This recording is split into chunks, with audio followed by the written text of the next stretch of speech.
Žoga je okrogla. Lepo pozdravljeni, 6 točk je razlika na vrhu lestvice v pričakovanju večnega derbija. Ta konec tedna Maribor je visoko odpravil Radomlje, Olimpija je suvereno doma premagala prvaka, tik za petami pa je na 3. mestu Bravo. Danes gostimo glavnega trenerja kluba iz Šiške, to je Aleš Arnold. Živijo, Aleš. Lep pozdrav. Zraven še Boštjan Janežič, Marko Cirman, dober dan. Jože Pepevnik. Zdravo. Moje ime je Luka Petrič. Prvi polčas. Ne prvič v našem podcastu, ampak mislim pa, da prvič, odkar ste glavni trener Brava. Pa ravno 2 leti ste zdaj menili. Ne? Tako, hitro gre. Ne? Mislim, da sem bil nazadnje še tukaj v drugi vlogi, takrat kot pomočnik Dejanu Grabiču in pa vodja nogometne šole. 1. marca je pa 2 leti, odkar je nastopila moja funkcija. Tako da glede na fluktuacijo v našem poslu sem zelo vesel, da ste že 2 leti z nami. Vsako sezono želi klub napredovati, lani prvič 50 točk, tudi do Evrope ste prišli. Do tega izkupička v tej sezoni vam manjka še 7 točk, pa še 13 krogov je do konca. Apetiti so zrasli, jih je treba brzdati ali jih kar malce dovolite, da kar rasejo?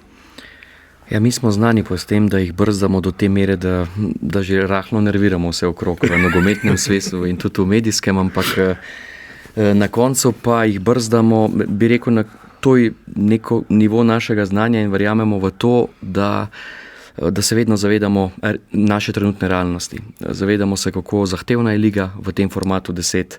Zavedamo se, kako zahtevno je tekmovanje pomladi. Praktično ni ekipe ali pa je izredno redko se pojavi ekipa, ki si za nič ne bori. Se pravi, tekme, ki so do konca, 13 tekem, ki so do konca, praktično vsak nasprotnik ima nekaj za dokazati. Morda tiste ekipe, ki so nekje vmes, je zgolj 1 ali 2, ampak tudi tam se igralci dokazujejo za novo sezono ali pa gre za tradicionalno pomembne klube, kjer igralcem pa ekipam in trenerjem ni vseeno, kaj se bo zgodilo do konca.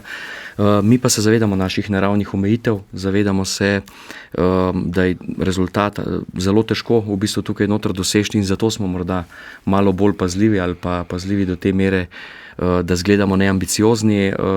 Kot sem pa rekel že večkrat, pa predvsem ne bojimo se uspešnega rezultata, ne bojimo se podreti morda novega rekorda osvojenih točk, stopati korak naprej, a nikakor ne, ampak smo pa zelo pazljivi pri tem, ker vemo, da je na eni strani to težko doseči, pa na drugi strani izredno pomembno, da imamo vsi v klubu in zaposleni in ljudje, ki smo direktno zadolženi za vodenje ekipe in igralci, povsem jasno ali pa čim bolj jasno in realno oceno. Kako ste takrat, Aleš Arnold, ko ste bili zelo jasni po evropskih kvalifikacijah, da bo to, ker je bilo nekaj novega, sedaj težje nadaljevanje sezone, ampak spet na rekordni poti, kako ste takrat vse skupaj brzdali po gremkem izpadu zaradi izkušenj proti Zrinskemu? Že v začetku sezone smo ogromno časa namenili temu. Se pravi, zavedali smo se, da evropske preizkušnje prihajajo, da bojo trajale, kolikor bomo uspešni, kolikor bomo v bistvu v tem zmogli in da bo prišel trenutek, ko bo tega vrhunca konc. In ko je vrhunec na začetku sezone, za igralce in ekipo je to velik izziv. Večkrat smo poudarili, da želimo se res učiti od ekip, ki so vse to že doživele in pogosto je prihajalo do tega, da so ekipe celo osvojile naslov prvaka, pa se borile za obstanek, pa na koncu doseglo v zadnjem dnevu evropska tekmovanja, pa potem močno padle na lestvici in nam je bil to velik izziv, da poskušamo zadržati ta način. Ogromno dela z igralci, ogromno pogovorov, ogromno razčiščevanja naše situacije. Srečo pa imamo, ali pa na določenem trenutku mogoče tudi že del znanja nekega klubskega, da smo tudi pri selekciji tukaj zelo pozorni. Zavedamo se, da je vrhunski šport, da si izpostavljen ogromno stresom, ogromno preizkušnjam in tukaj na nek način nek osebnostni profil, nek karakter, neke izkušnje igralcev, ki jih nabiramo ekipe, so izredno pomembne, da vse te prepreke nekako poskušamo prijeti preko. Ravno v tem prestopnem roku zimskem izgubili ste prvega strelca Milana Tučiča, izgubili kapetana, prodali kapetana in najboljšega strelca, pa pripeljali dobre igralce, uspešne, ki so se izkazali v uvodnih tekmah. Venust Babola, izjemno ime ima, torej krilni napadalec iz Srednje Afriške republike, je bil povsem neznan v slovenskem okolju prej. Kako ker ste rekli, da je osebnostno zelo pomembno ovrednotiti igralce. Kako takšnega igralca, ki je zelo nepoznan, karakterno ovrednotite? Pri njem smo imeli srečo, da je igralec skupaj z agentom in klubom, kateremu je igral, imel dovoljenje, da je prišel k nam na preizkušnjo in da smo to preizkušnjo tudi uspešno podaljšali, tako da je bil z nami preden podpisan pogodbe 3 tedne. S tem smo bili skupaj v bistvu tudi na pripravah na Malti. Ogromno časa smo preživeli tukaj, tudi naš trener, ki skrbi za kondicijsko pripravo ob Darjanu Šuštarju. Matej Hočevar je izredno poliglot in nam je pomagal v bistvu pri prevodu v francoski jezik. Tako da smo se v bistvu lahko dnevno sporazumevali preko treninga, za pogovori in na ta način spoznali njega osebno, malo njegovo osebno stanje, na drugi strani tudi malo njegovo pot športno, njegove ambicije, njegove želje, kaj lovi. Na drugi strani pa tisto, kar je tudi zelo pomembno, v bistvu spoznavala, gre res za igralca, ki sodi v naš koncept, ki bi v naši igri lahko delal razliko. In tukaj bom rekel, to je luksuzno stanje, ne? Nismo nekoga ocenili sam na podlagi videoposnetkov, ker gre za igralca s tujine. Na drugi strani pa tudi je ta del na igrišču izredno pomemben, ker če igralec ima svoje mesto v ekipi in v konceptu, potem je tudi ta prilagoditev lažja. Ker če se ti kot igralec dobro počutiš na igrišču, če vidiš, da iz tebe se vlečejo dobre točke, pozitivne točke, potem boš bolj zadovoljen v osnovi in boš lažje vse ostale prepreke igranja v tujini preživel. Ne? Če pa je ta nogometni problem, ki je vedno srž, če pa tukaj prihaja do problema, do nezadovoljstva, je pa prilagoditev težja. No? Ampak v zadnjih 2 letih ogromno vlagamo v scouting, zadovoljni smo, ker ocenjujemo, da stopamo korake naprej. Ne zdaj, da smo odkrili toplo vodo, tukaj je veliko klubov tudi v Sloveniji, ki zelo dobro dela na tem področju. Tudi tukaj smo se, ni skrivnost, morda malo naučili kaj iz drugih slovenskih klubov, ki so iz tega okolja francoskega dobro počrpali talente in smo tukaj prepoznali dobro zgodbo in smo rekli, poskušajmo še mi poiskati na ta način. Je pa res, da še vedno ostajamo klub, ki z lučjo išče pa natančno mlade slovenske igralce, še vedno želimo, da je to del našega DNK-ja. Je pa res, da tudi mlade slovenske igralce je izredno težko pridobiti, zato ker je veliko klubov na trgu v Sloveniji, ki jih želi imeti tukaj pri nas in mi si samo želimo, da igralci v teh po nekje 16-17 letu prepoznajo naš klub kot odlično priložnost za odskočno desko, ne za zaključek kariere, ampak za odskočno desko in da lahko pridobimo mlade igralce z potencialom, za katerega verjamemo, da ga lahko razvijemo. Zdaj, Babula je recimo uspešna zgodba v tem skautingu in podpisu pogodbe. Koliko pa je recimo neuspešnih zgodb skozi eno sezono v povprečju recimo? V zadnjih 2 letih ali pa 2 letih in pol smo jih uspeli močno zmanjšati. To je ena izmed naša kratka analiza zelo hitro pokazala in zato smo veseli in recimo ponosni na ta del. Drugače pa jaz mislim, da načeloma tudi pri nas v kakšnih prejšnjih letih se je storili več napak, ne? Ker se tekom tega tudi klub uči in razvija in ljudje v klubu. Tako da jaz mislim, da je ta sestava ekipe, smiselna sestava ekipe, da ima celotna ekipa logiko, da na nek način upoštevamo, kaj potrebujemo na igrišču, hkrati pa razumemo, kaj igralci zahtevajo. Veste, vsi igralci imajo svoj osebni interes. Jaz sem prvi zagovornik tega, da smo vsi zaposleni v klubu, skrbimo za klub in ekipo, ampak na drugi strani pa jaz kot trener absolutno razumem igralce, da imajo svoj interes po razvoju, po igri, po pošteni minutaži, po možnosti dokazovanja, po tem, da so pri nas zato, ker bi radi napredovali, da bi od mene in moje trenerske ekipe in celotnega kluba radi dobili nekaj novega, da so zato boljši. Jaz mislim, da je te interese potrebno razumeti na vseh straneh, potem lahko pride do vedno večjega ravnovesja, bolj večjega sožitja. Ne? In zato so ta sestava ekipe pa pravilne odločitve lahko prinesejo velik mir skozi sezono, lahko pa prinesejo že če se tukaj osnovne napake storijo, so zagotovljeni problemi čez sezono. Ne? Tako da zdaj pa, da bi pa lahko analiziral ali pa ocenil, koliko je pa plus, toliko močno pa ne. Ampak zaenkrat v zadnjih 2 letih smo zelo zadovoljni.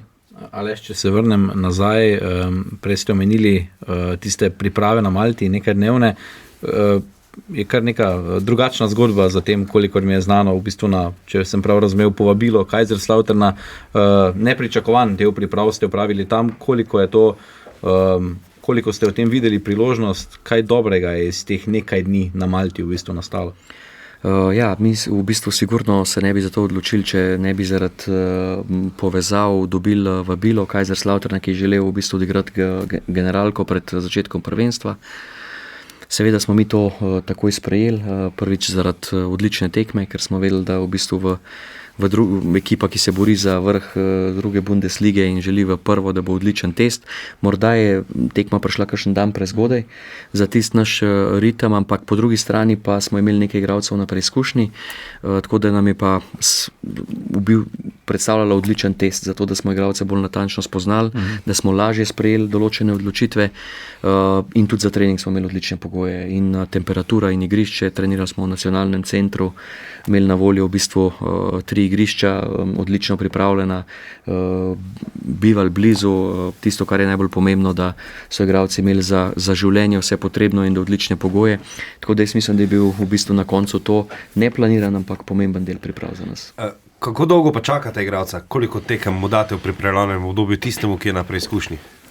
Zdaj odvisno, mislim, ogromno se vidi na treningu. Na treningu se stvari non-stop ponavljajo, želimo na treningu ponavljati stvari, ki jih želimo videti v igri, tako da nekateri zelo hitro že prepričajo ali pa v bistvu potrebujemo za dalj časa, da igralca spustimo, tako da ga spoznamo, ampak povsem odvisno je. No, tudi pri Venustu lahko rečem, da ni šlo za hipno odločitev, zato ker je tudi on ni bil v polnem pogonu in je bilo jasno na začetku, da potrebuje nekaj treningov več, da sploh vidimo realno sliko. Tako da smo imeli srečo, da se je to toliko časa. Če bi mogli hipno odločitev sprejemati takoj po parih aktivnostih, ne vem, kako bi se odločili. Kaj pa Atemona? Pri njem pa v bistvu nismo imeli te možnosti, da bi ga spoznali, se pravi na igrišču. Sva pa midva v bistvu upravila kar nekaj daljših pogovorov, pa tudi direktor z njegovimi ljudmi, z agenti, tako da smo spoznali njegovo pot. Midva so šla čez določene ovire, jaz prakticiram tudi to, da mu pripravimo kratko analizo oziroma da se pogovorimo direktno o njegovi igri. Zelo pomembno mi je, ko z igralcem govorim, da vidim, ali dojema, v čem je dober, kaj je njegova dobra stvar, kje ima velike težave. Pri njemu smo v bistvu pregledali zadnje tekme, zaznali, kje je največja problematika in ocenili, da je ta problematika, ki jo je imel na sicer visokem nivoju v prvi belgijski ligi, ker se mu je tam pojavljala, da gre za taktičen problem, da ne gre za problem motoričen, recimo, ali pa da ne gre za problem, ki je prirojen, ampak da gre za problem učenja. Zavedali smo se, da je bil v klubu, ker je bil visok pritisk tekmovalni in za mladega fanta se posledično si ob par napakah hitro kaznovan, kar je povsem normalno, ker gre za visok pritisk rezultata. Tako da je bila ocena, da z našim delom, z individualnim delom, z individualnim pristopom, da lahko v bistvu te stvari izboljšamo in da bo potem celoten paket za nas izredno zanimiv. Rekli ste, pogledali ste nekaj tekem, kdo in koliko ljudi v klubu pogleda te tekme, koliko je drugih, tretjih mnenj, potem sestankov, koliko je teh ogledov? Tako je, da v bistvu delo je skupinsko, se pravi tukaj ob meni in direktorju sta tukaj še Nik Salaj, Andraž Kirm in pa Robert Misja. Vsi recimo izrahlo različnega pogleda, recimo Andraž izredno veliko pomaga na podlagi svoje nogometne kariere, pozna tujino, pozna lige, prepoznava stvari, ki se dogajajo na igrišču, v igralcu, ker je sam ogromno dal skozi. Na drugi strani v bistvu jaz in Nik, ki je desna roka, pogledava z vseh, recimo iz bolj trenerske izkušene plati. Če je Andraža, zelo zahtevam od njega, da poskuša gledati čim bolj kot igralec, čeprav prestopa v trenerske vode, ampak da razmišlja čim bolj kot igralec o njim. In na drugi strani v bistvu je direktor vedno tisti, ki stvari pregleduje, pa z nami tudi Robert Misja, ki sicer bil dolgoletni funkcionar in trener mlajših selekcij članskih ekip, se ukvarja tudi športno psihologijo, se pa tudi pri nas posveča ogromno skautingu, tako da v bistvu za večjo maso pregledanih posnetkov zaznava določene stvari. Na koncu, ko je pa treba sprejeti odločitev, je pa pač vedno tako, da... Je direktor glavni. Je pa vedno tako, da je direktor... Dejan Močnik, ne, je direktor glavni. Tako, Dejan in pa z Dejanom skupaj morava pač na koncu sprejeti odločitev, katero v bistvu podava tudi vodstvo kluba. Tukaj smo pa predvsem veseli zato, ker Predvsem smo veseli zato, ker je pa vodstvo kluba nekako, nam je pa strokovna pot tukaj not popolnoma prepuščena. Se pravi, odločitve, ki jih vlečemo, seveda morajo biti znotraj finančnih okvirov, ki jih imamo, ampak imamo ta privilegij, da pa nam je prepuščeno, da v bistvu na koncu uporabimo neko določeno svoje znanje. Mi verjetno nočemo, da zdaj tole izpade kot izpraševanje Aleša Arnola o Protikorupcijska komisija, zasedanje. celotnem funkcioniranju prava. Zelo zanimivo. Ne? Se mi zdi, da poslušalci bodo Ker pač gre za obogateni za ta širok vpogled v delovanje kluba. krog ljudi, ki torej opazujejo, ki razmišljajo o tem. Me zanima, koliko si je Bravo nabral tega ugleda morda v slovenski nogometni javnosti, da morda ljudje od zunaj pridejo, želijo sodelovati z nami, z vami, izkažejo interes, morda je že bilo kaj tega. Jaz mislim, da mogoče da je teh debat med nami, ki delujemo v nogometu, kar veliko, pa tudi izmenjave mnenj. Tudi jaz danes tukaj govorim relativno prosto, ker ne gre za nobene skrivnosti. Če bi povprašvali v drugih klubih, delajo zelo podobno. Ljudje, ki so za ta del odgovorni, se odločajo, preverjajo na različne načine. Ampak drugod so tudi bolj prepleteni upravni in športni deli. Verjetno. Različne organizacije, različne zahteve. Tako da jaz to težko govorim, ne? Ampak pri nas je organizacija takšna, da jaz kot človek stroke lahko rečem, da se meni zdi pozitivna, da se mi zdi v bistvu prava in da na koncu tudi ljudje, ki skrbijo za to, da finančno nimamo težav, da so stvari urejene, dobijo storitev, ki si jo zaslužijo. Jaz imam še zadnje vprašanje. Rekli ste, da imajo igralci svoje interese, ambicije. Kaj pa vi kot trener? Ste že dosegli vrhunec pri Bravo? In pa še eno podvprašanje, če bi zdaj prišla ponudba, recimo tako kot za Dejana Grabiča pred 2 letoma, bi jo sprejeli? Najprej za igralce, da lahko premislim še pol za drugo vprašanje. Najprej za igralce, tako, jaz mislim, da tukaj za dobro vodenje ekipe, da je tukaj to balansiranje izredno pomembno.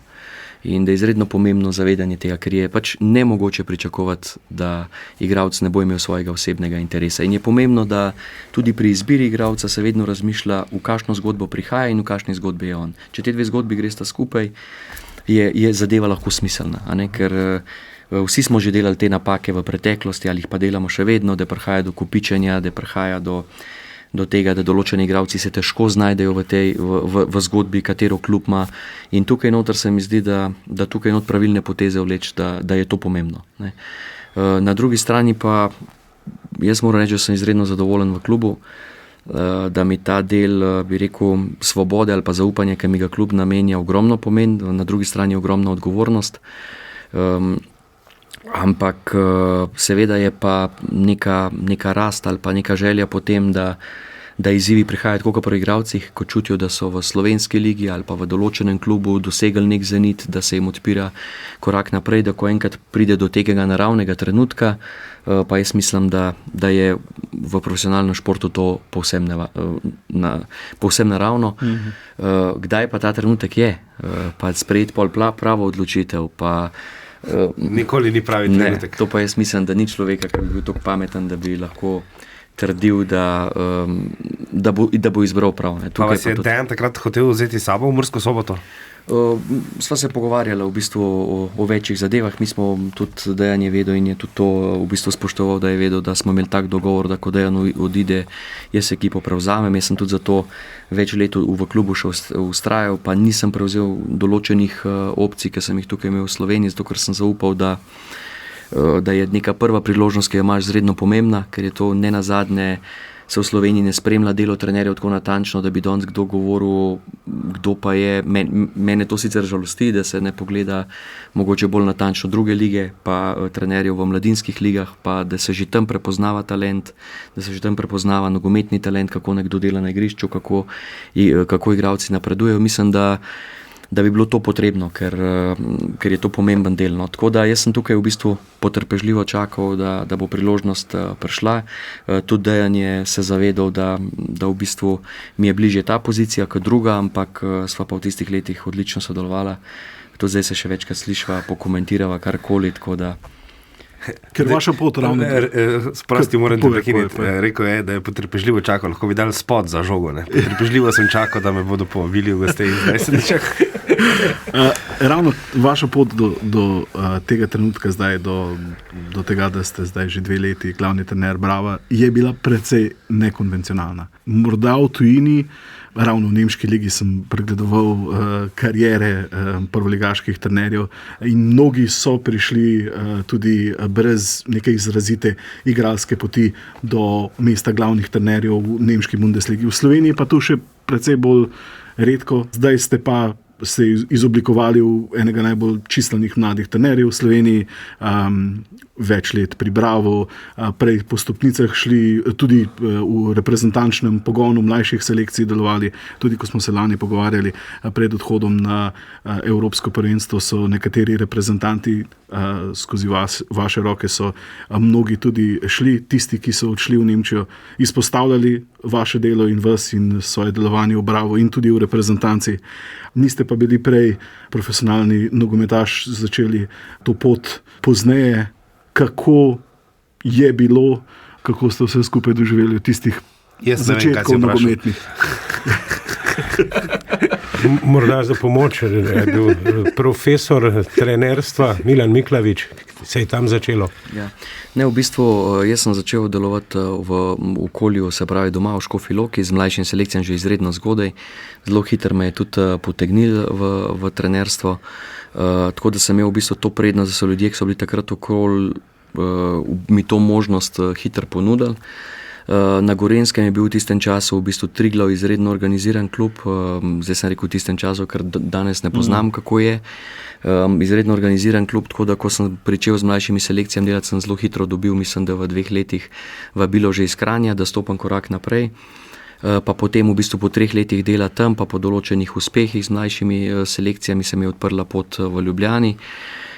Ko sem začel na Bravo, se mi je spet odprl naslednji korak, da me je Miloš Kostić povabil na sodelovanje v Grčijo. Takrat sem v bistvu deloval, mislim, da 9 mesecev v Grčiji, v grški drugi ligi, spet dobil neke nove izkušnje. Ko sva se vrnila domov, je hitro v bistvu spet prišla ponovna ponudba Brava, ki mi je ponudil vodenje mladinske ekipe, tako da sem tukaj nadaljeval, pa potem prevzel to funkcijo.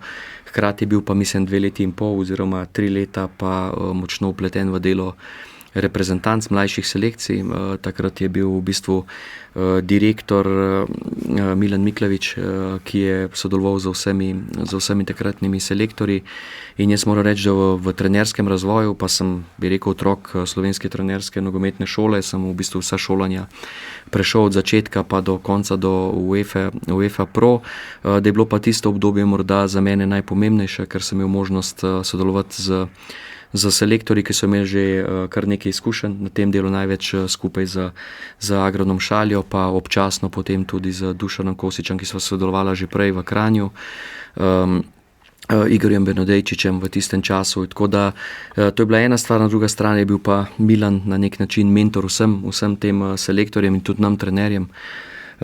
Izredno zahteven človek stroke, človek igrišča, ki je bedel na igrišču non-stop na vsakem treningu, po končanem treningu jasno izrazil kritiko, kaj je bilo pozitivno, kaj je bilo negativno, kje smo uspeli skozi določen proces, čez določene vaje dobiti. In takrat sem jaz zaznal, da gre za človeka, ki lahko mi ogromno pomaga, ki bo v bistvu direkten, odkrit, ker mi lahko pomaga napredovati. In od takrat naprej, poleg sodelovanja 3 let, sva ostala v stikih in ogromno tekem prekomentirava dogajanje, ogromno zanimivih trenerjev, ki delajo dobre stvari, pa potem s kakšno analizo, pogovorom. Tako da Milan ima sigurno na moji poti najpomembnejšo vlogo, čeprav so vsi ljudje, ki sem jih omenil, vsi trenerji, s katerimi sem sodeloval, mislim, da sem omenil vse danes v oddaji, s katerimi sem sodeloval, se vsi do zdaj dali nek pomemben kamenček v mozaik. Včeraj je debitiral kot trener Matjaž Kek mlajši pri 34 letih. Morda vprašanje za omizje. Včeraj sem šel šteti in seštevati in povprečje, kolikšna je trenutna povprečna starost glavnih trenerjev v prvi slovenski ligi? Mislim, da je relativno mlada bi morala biti. Ja. Jaz bi rekel, da je... Si izračunal? 46. Jaz bi rekel, da še manj. Ja, še manj. 40,3. 42,7. Ah, Ja. Zdaj z uštetim torej, novim začasnim trenerjem Mure. Ravno ste še pod povprečjem, a ne? Ja. Wow, neverjetno, res mlado. Sej tudi Matjaž Kek je o tem govoril po včerajšnji tekmi. Po eni strani se mi zdi, da je dobro imeti takšno ime in takšen priimek, ker ti po eni strani lahko odpira vrata, po drugi strani pa si vse skozi tudi v senci pač Matjaža Keka starejšega in to prinaša tudi neke druge izzive. Ampak takole je pa predvsem razmišljal o priložnostih, ki jih v slovenski ligi dobivajo mladi trenerji. Mislim, da je prav tako. Če že pravijo, da je prva slovenska liga razvojna, vsaj delno razvojna, je prav, da se tudi na ta način razvija trenerje, da se jim stoji ob strani tudi, ko ne gre, ker slej ko prej so sponi in padci. In vidimo, da veliko ekip, ne samo Bravo, tudi Primorje, pa Radomlje, pa tudi Maribor, ne nazadnje, ki je zgoraj, je dalo priložnost mladim trenerjem in se jim je obrestovalo. Ne. Se zgodi kdaj, da se ne bo, ampak prav je, da klub stoji za trenerjem, za katerega se odloči, da mu da podporo, ker en posameznik ne bo mogel samo spremeniti. Normalno pa je, da ob slabih rezultatih se menja trener, se ne moreš menjati velikega števila igralcev. Šok terapija v Muri je delovala, verjetno najboljša predstava Mure v zadnjem obdobju, mislim, da gotovo pa letos so imeli precej več strelov na gol, precej nevarnejši so bili kot vi včeraj v Murski Soboti. Ja, sigurno Mura je, jaz mislim, da tudi, ali pa da damo saj lahko obok najboljšim predstavam v tej sezoni. Mora reči, da je bila Mura izredno agresivna, da praktično ni bilo igralca na igrišču, ki se ne bi poskušal presegati, izredno intenzivna.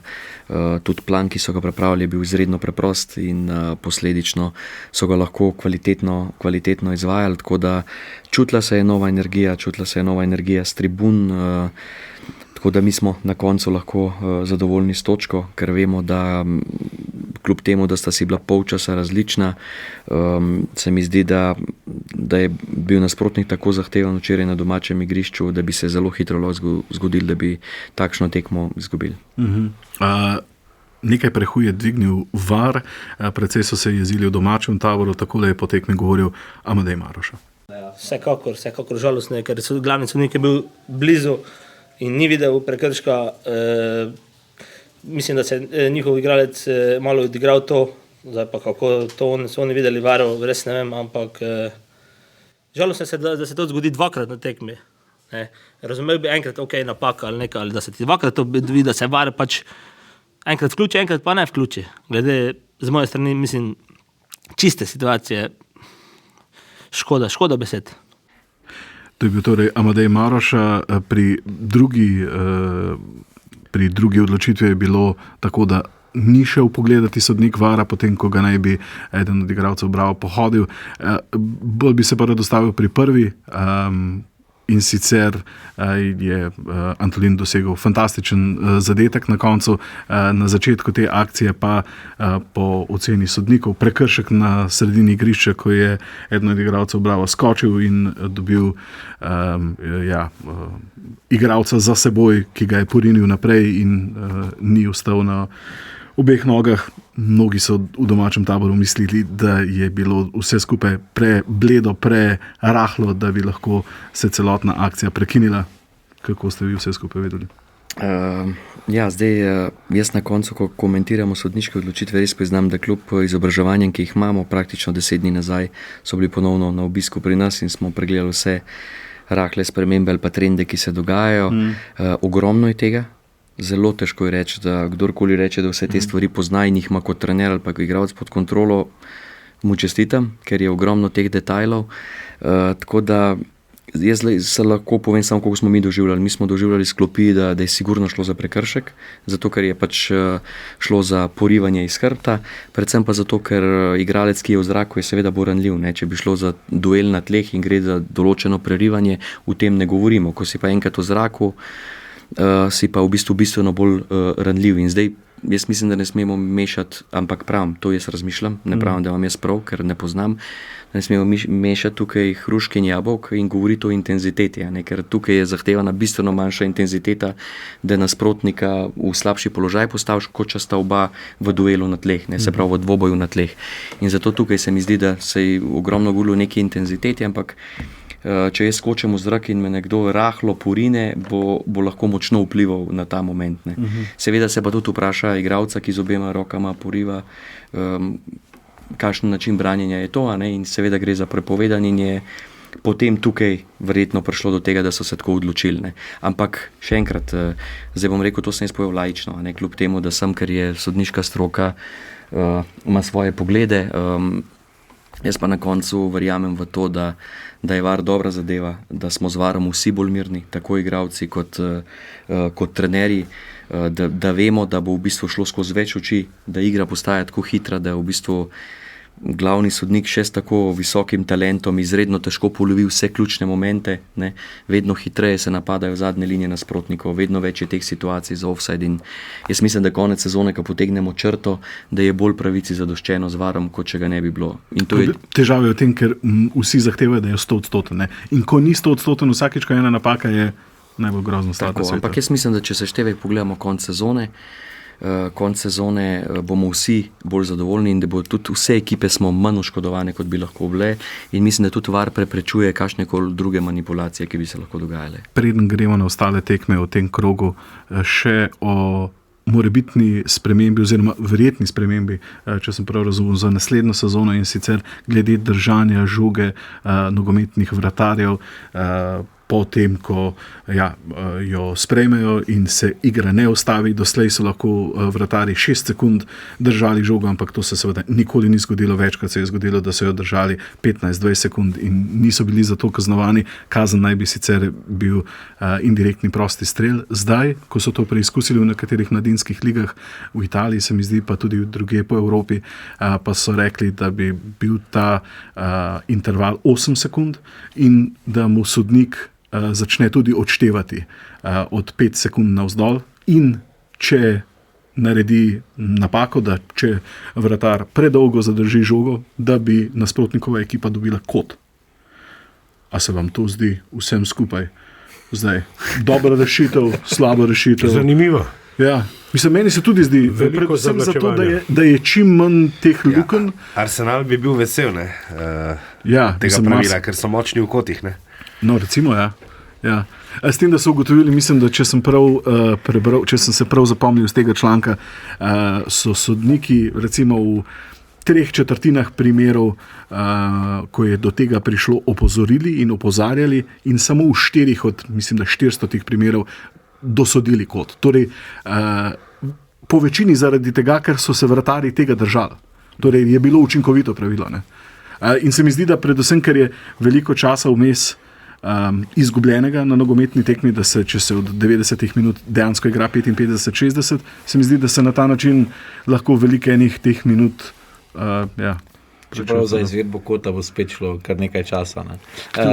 Mislim, meni se zdi dobra rešitev, no. Kar taka salomonska. No, tako. Čeprav indirektni prosti strel ima svoj čar. Sem se bo še druge priložnosti. Ne veš, kaj bo. Pri podaji nazaj. Verjetno je to rigorozna odločitev sodnika, da se manjkrat sprejme, medtem ko kot bi se lažje sprejel.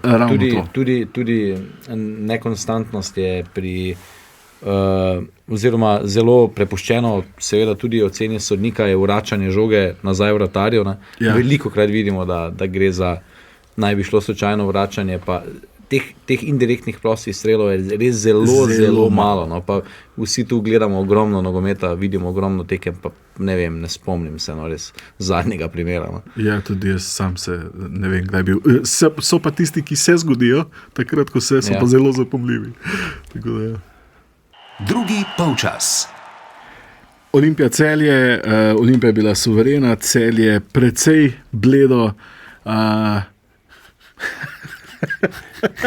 Pogledal sem proti Marku, pa je nakazal, da ne gre najprej Boštjan. Sančesov taktični plan je bil mnogo boljši kot Rierin, ki ga ni imel. Olimpija je začela bolje, igrala bolje, verjetno so z glavami Celjani še v Evropi, tako da je bilo Olimpiji precej lažje. Pozna svoj razpored, še za preložena tekma v Domžalah, v nedeljo derbi v Ljudskem vrtu, tisti večni, ko je bilo potrebno tega vse skozi razlagati, zakaj derbi, da nimo španskih strokovnjakov, ampak potem je Riera po tekmi očital, rad se umešava v taktiko svojih stanovskih kolegov, da je igral s 3 šesticami, s 3 defenzivnimi vezisti Agbo, pa z Dofom in Čelhako, Sanchez, da imajo sicer neke druge karakteristike omenjeni nogometaši, ampak tudi Dofo se je potem moral znajti, ko je igral pred 16-metrskim prostorom drugače, torej je sposoben tega kot na preostalih tekmah, ampak Sanchez ni gledal na to. Je pa Olimpija, da bo Marko nadaljeval, po 4 letih v Ljubljani premagala Celje. Čestitam. Se je povedal, ena slabših predstav Celja v letošnji sezoni. Tako kot marsikateremu klubu, kakšen klub ne leži, se mi zdi, da Rieri ne leži Sanchez. To je že dokazal v Celju. Nizek blok, strnjena Florovcov proti napad, 0-1. Tudi takrat je Riera rekel, da tako se ne igra nogometa, takšen bunker, ampak zmaga. Včeraj ga je presenetil s 3 pitbulli v zvezni vrsti, destruktorji. Odrezali so Sešljarja, ki je moral velikokrat tudi na stran, daleč stran od gola, organizirati svoje napade oziroma napade Celja, kar je bilo kar usodno za Celje, ker ko Sešljar nima neke bližine gola oziroma neke take situacije, da bi lahko dal ta zadnji pas, je Celje kar obožano s temi žogami. Drugače pa vrhunska taktika Sančeza tudi v smislu, ker so bili ti 3 vezisti na sredini tako postavljeni, da ko so osvojili žogo, so jo tako dali naprej, ker nista bili 2 špici, ampak je bil pravzaprav Floruc ves med sredino in Tamom. In Floruc je kar nekakrat nevarno prodrl, veliko težav je imel tudi Krničnik, poleg tega pa zelo, zelo skromna igralca, ki naj bi veljala za okrepitvi, tudi Škinas in Beger. Oba štoperja. Zelo vprašljivi okrepitvi v letošnji sezoni. Celje je tako ogromno trgovalo, ampak posrečili sta se pa morda okrepitvi. Kučis pa Delorešube, ostalo pa kar pljunek slovenski nogometni. Pa ni počival, torej spočil oba štoperja, torej Nemaniča in Vukličeviča za evropsko tekmo, ampak je... Ker se je tako odločil, ker pri prvem golu napaka Begerja, ampak pustimo to napako. Težava je bila potem, ker je bil Beger predaleč od zvezdnih nogometašev in je iskal podajo, nihče se mu ni ponudil in umešal se je pa Floruc je pa prestregel to podajo. Skratka, moti me tudi kariera, potem mi je rekel, da ne more za to kriviti igralcev, da se niso niti enkrat natančno podali. Ne vem, koga bo krivil, tudi sebe ni krivil, ne vem, koga bi potem takem lahko krivil, ampak malo me moti, da se Celjani obnašajo, kot da so že osvojili prvenstvo in oziroma kot da so že osvojili pokal, kot da je Evropa že zagotovljena, ker zdaj bi naj šli na pokal in da računajo na to Evropo, kjer so pravzaprav v konkurenci 16 klubov še, to je še ogromno, to je več kot v domačem prvenstvu, morali pa bi se obnašati drugače do prvenstva, prvenstvo je ne nazadnje mati vsake naslednje evropske sezone. Ampak če kdaj spočiješ igralce in če kdaj daš prednost evropski tekmi, pa moraš seveda še igrati za Evropo. 8 točk so zdaj za 4 Kopačani, ki bodo v najboljšem primeru, če bo eden od tistih, ki bojo spredaj osvojil pokal, bo 4. mesto seveda v ligi dovolj. Ampak imaš pa tekmo vseh tekem na domačem igrišču zdaj v osmini finala. Razumem, da hraniš moči za to tekmo. Če si jih hranil. Tekma ni bila energetsko potratna. Celjani so počivali na žogi, držali so jo 60% igralnega časa, niso se pretirano natekli brez žoge, razen teh kontra Olimpije, ki so bili res strašne. Gre tu, mislim, da bolj za nek voljni moment, kot bi rekel naš selektor. Ta drža igralcev Celja ni včeraj bila takšna, kot bi morala biti. Ni bilo nekih prekrškov, niso trgali, ni bilo varovanja hrbta. Tako, mislim, nasplošno. Predstava kot taka ni bila na nivoju, ki pritiče nekomu, ki je bil lani prvak. Maribor, 4-0 proti Radomljam, edini klub, ki je dosojil več točk v spomladanskem delu kot Maribor, je edini, ki ga je premagal, to je Bravo, ki ima 13 točk. Kako je Maribor izgledal v Domžalah?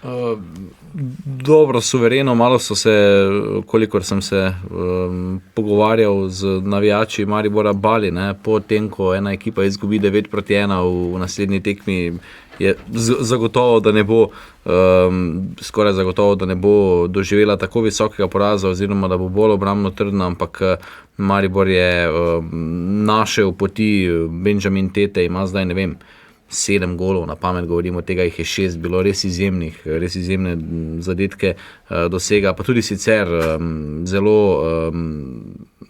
razigrani spredaj, Sudani, tudi Grlič, ki je najprej morda so Mariboru očitali, da je igral zaradi kvote mladih nogometašev, zdaj pa mislim, da vedno bolj dokazuje, da sodi tudi vedno bolj redno v začetno 11-terico, tako da potem si je lahko Boštjan Cesar v drugem polčasu tudi privoščil nekaj precej takole sorazmerno hitrih menjav, tako da pomembna mirna zmaga za pred derbijem, bo pa tudi tekma proti Aluminiju v torek popoldan, pomembno v pokalnem tekmovanju. Zelo me zanima, s kakšno 11-terico se bo Aluminija zdaj lotil Maribor nekaj dni pred derbijem.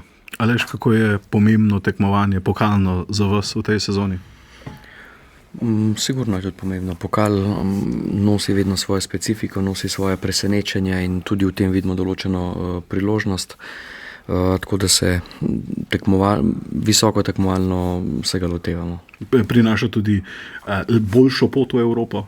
Ja, absolutno. Tako. Z tega vidika. Izhodišče je boljše, direktno pač v kvalifikacije za Ligo Evropa, tako da jaz mislim, da je ogromno klubov, ki v tem razmišlja glede na določen položaj na lestvici, tako da bo tukaj sigurno velik boj, ogromno je odvisno od najprej napredovanja zdaj v tem krogu in potem tudi od žreba, ker tudi to je čar pokalnega tekmovanja, da lahko nekomu zagotovi malo lažjo pot kot nekom drugem.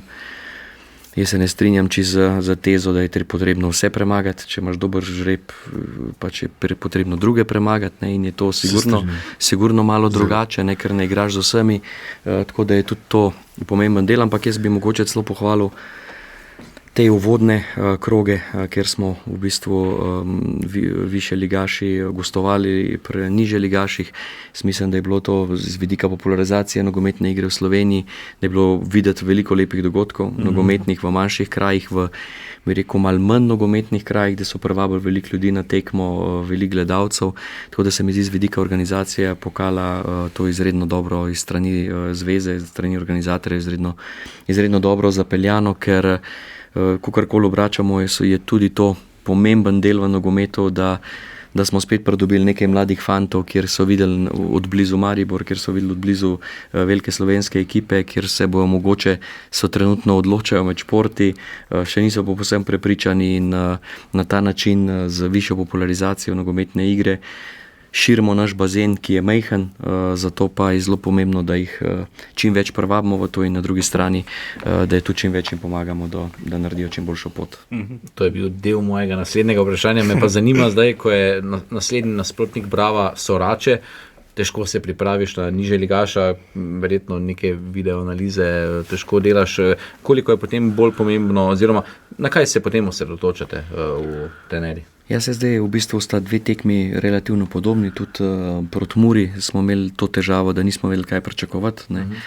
Sigurno je veliko lažje se pripraviti na ekipo, ki že dalj časa skupaj in je predvidljiva na nek način. Seveda so avtomatizmi za to veliko boljši, so stvari določene, uigrane, je to sigurno... Pri Muri zaradi tega, ker so ravno zamenjali trenerje. Tako. In v bistvu v tem primeru, ko prihaja do menjav, prihaja do osvežitve, na eni strani čist energija, povsem druga, na drugi strani pa tudi druge takšne spremembe in ne veš, kaj te čaka. Ko nisi povsem prepričan, kaj te čaka, se pač posvetiš bolj svoji igri, natančnemu izvajanju, določena predvidevanja, informacije seveda pridobivamo tudi na pokalno tekmovanje, se pripravljamo, kolikor se lahko dobro, tako da vedno, ko nimaš vseh informacij ali pa povsem čistih, greš nazaj v tisto, kaj je najpomembnejše za tvojo ekipo, da bo izgledalo dobro. A pa posnetke recimo imate dvoboje v Raču? Ne, imamo informacije, vse se tudi se večkrat zgodi, no, tako kot pri menjavi trenerja ali pa da prihaja do določenih velikih sprememb znotraj ekipe. Je pa res, da v bistvu tudi tekom tekme, mislim, kljub vsemu ima tudi nogometna igra določeno število opcij, ki se lahko zgodijo in si tekom tega z ekipo že na to pripravljen, kaj se dogaja, oziroma te probleme že rešuješ. Če se nekdo brani nizko, če se nekdo brani z velik pritiska, če nekdo napada na bolj direkten način. Se pravi, to so vse izzivi, ki jih čez sezono že daješ skozi in z ekipo iščeš določene rešitve, kako se boriti proti tem, ko se dogaja. Ne.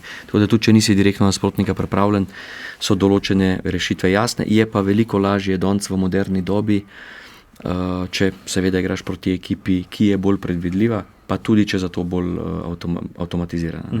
5 tekem osmine finala pokala med tednom, torej v tem angleškem tednu, Englische Woche, kot mu pravijo v Nemčiji, bo pa tudi ligaška tekma med Olimpijo in Domžalami. Domžale so mimogrede zmagale minuli konec tedna in sicer z 1-0 pri Primorju. Pari naslednjega konca v prvi ligi, pari naslednjega kroga, torej naslednji konec tedna, pa Bravo, Nafta, Mura, Radomlje in Domžale, Koper, to so sobotne tekme, v nedeljo pa še Celje, Primorje in večni derbi Maribor, Olimpija. In vprašanje, ki je logično, ali bo Aleš Arnol po delovni soboti v nedeljo odšel v Maribor ali v Celje?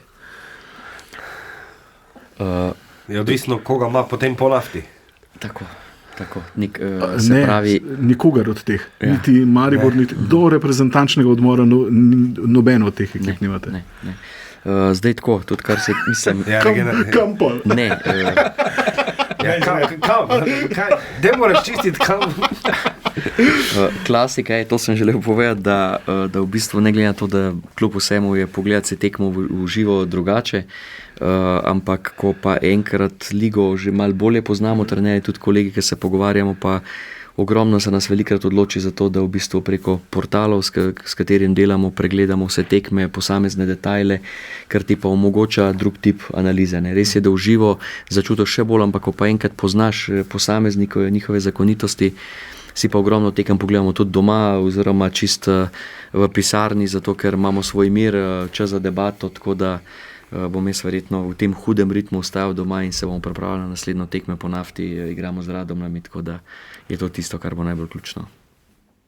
Sodnikov dodatek.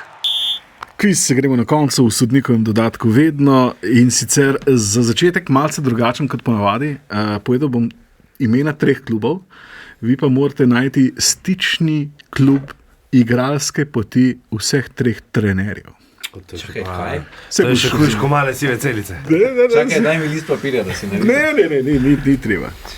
Torej, 3 klubi s 3 trenerji, za kateri klub so vsi 3 igrali. Trenirali ali igrali? Igrali. Ne kot trenerji, kot igralci. Okay. Como, Feyenoord, Genoa. Como, Feyenoord, Genoa. Ok, trener Koma je Cesc Fabregas. Gilardino. Ne. Trener Arsenal je pravilni odgovor. Genoa je Patrick Vieira. Feyenoord je pa ravno prevzel Robin van Persie. Klub smo iskali, ok. Klub smo iskali. Bravo, Aleš. 1-0. Jaz mislim, da je dovolj, da imamo spremljevalca. Stop the count. Dvakrat imamo še kdo je to. In sicer, torej jaz povem imena klubov, vi poveste, za katerega igralca gre. In sicer Hertha, Leverkusen, Hamburger, Bayern, Hertha, Salzburg. Hertha, Leverkusen, Hamburger, Bayern, Hertha, Salzburg. Ok, jaz sem izluščil oziroma skrčil bazo na 1600 igralcev, potem kar si povedal. Rojen je v zahodnem Berlinu, ta igralec. Za svojo reprezentanco je odigral 84 nastopov, 84 krat, dosegel 13 golov in bil kapetan. Hertha, Leverkusen, Hamburger, Bayern, Hertha, Salzburg. Red Bull V Salzburgu je končal kariero. V Salzburgu je končal kariero. Ravno je prevzel novo ekipo. Kdo končal v Salzburgu kariero? Tam je ponovadi vsi začnejo. Ja, tudi to je dober mislek. Veteran v Salzburgu. 100% je to nova ekipa. kot trener. Ja. V reprezentanci je igral z bratom. Aha, a so to brata Altintop? Nista Altintop. Ne. Predvsem države nimate prave. Okay. Boateng. Ne, še vedno ni prava država. Država je bliže naši državi. Kovač. Je Niko, ki je ravno prevzel Borussijo in je Borussia prvo tekmo dobila 6-0, drugo pa 2-0. Vmes pa je igrala dvakrat v Ligi prvakov, zmagala 3-0, ta druge pa ne vem. A ja, 0-0 je bilo. Torej ni povsem, v Bundesligi je 100%. Ta drugi igralec pa, Ajax, Roma, Inter. Tudi on je ravno prevzel novo ekipo. Ajax, Roma, Inter. Ni prevzel v Nemčiji ekipe, ampak v Italiji, da pomagam še. 75 nastopov ima za izbrano vrsto, dosegel je 3 gole. Dolgo časa pa je nosil to mehko čelado, ker je imel zlomljeno lobanjo. Jaz vem. Hey. Kristjan Kivu, bravo Jože. Kristjan Kivu, ki je prevzel Parmo pred dnevi. Parmo, ki je čist nemočna proti našemu Udinezeju z Biolom in Lovričem. Ne bo še Boštjan, da se poravna. Ne, kot ponavadi. Zakaj bi bilo danes drugače? Vprašanje za dva Škofje Ločana pri mizi. Kdaj bo Škofja Loka imela nogometnega prvoligaša? Že super bo, če bo imela drugoligaša, tretji ligaš pa trenutno je. Ne? Morda, ko bo Jan Oblak investiral v Puštan. Morda, pa ja. Puster tal. Aleš, hvala lepa tudi vam trem, super je vselej debatirati in se pogovarjati o nogometu z vami. Veliko žog v prihodnih tednih in sicer po obeh celjskih tekmah in seveda tudi prihodni konec tedna, ta konec tedna po večnem derbiju v Mariboru. Uživajte, se slišimo.